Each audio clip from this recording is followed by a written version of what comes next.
It's true, you are as young as you feel. OpinionRobert Drewe. It's true, you are as young as you feel. Rober DreweThe West AustralianSat. The 14th of October 2023, 2:00 a.m. Comments. Forget for a moment Joe Biden's one insurmountable problem. And the not dissimilar snag for Donald Trump. Ask any footballer aged over 30, jobseeker over 40, female TV presenter over 45, print journalist over 50, chief executive over 64, and judge over 69 this question. Does ageism exist in your occupation?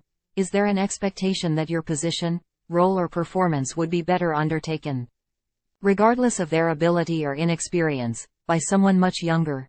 I think they'd answer yes to having suffered, or to anticipating suffering, ageism, and felt helpless to fight it, even in an era when most of the other isms, racism, sexism, genderism, classism, ableism and heterosexism, are being challenged in the workplace and on the screen, and, in the entertainment and advertising industries, quite flamboyantly confronted.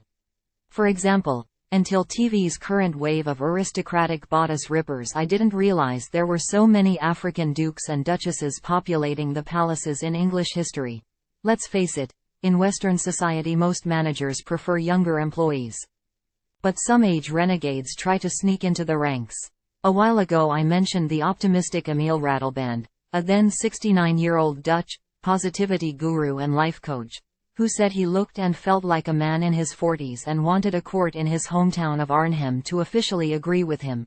Proud of his mind and body, Mr. Ratelband sucked in his stomach, adjusted his tan and comb over, and petitioned to change his birth certificate to declare he was born in 1969 rather than 1949.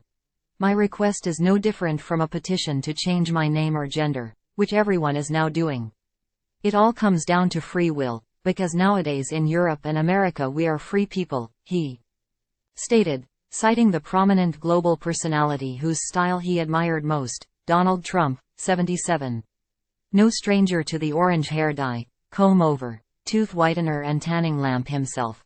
When I ask women on dates, they really prefer me being 49 rather than 69, Mr. Ratelband explained to the court.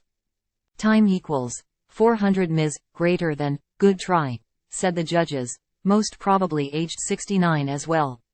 Sorry, Mr. Ratelband can count himself lucky he's not Korean, in which case he'd be even older. Tradition insists babies turn 1-year-old the moment they're born, and 2 on New Year's Day. So if you're born at 11 p.m. on New Year's Eve, you're aged 2 in South Korea. The second the clock strikes midnight, if only 1 hour old anywhere else. Many South Koreans give both their Korean age and international age, followed by an explanation that leaves Westerners confused. The origins of the centuries-old system are vague. One theory is that turning 1 at birth takes into account time spent in the womb, with 9 months rounded up to 12. Others link it to an ancient Asian numerical system, also used until relatively recently in China, Japan and North Korea, that didn't have the concept of zero. Interestingly, while at the time of writing it seems possible American voters might actually re-elect Trump, then 78, or Biden, 81, as president next year, in Australia they would be precluded for age reasons from a job at McDonald's or your local council's Parks and Gardens department.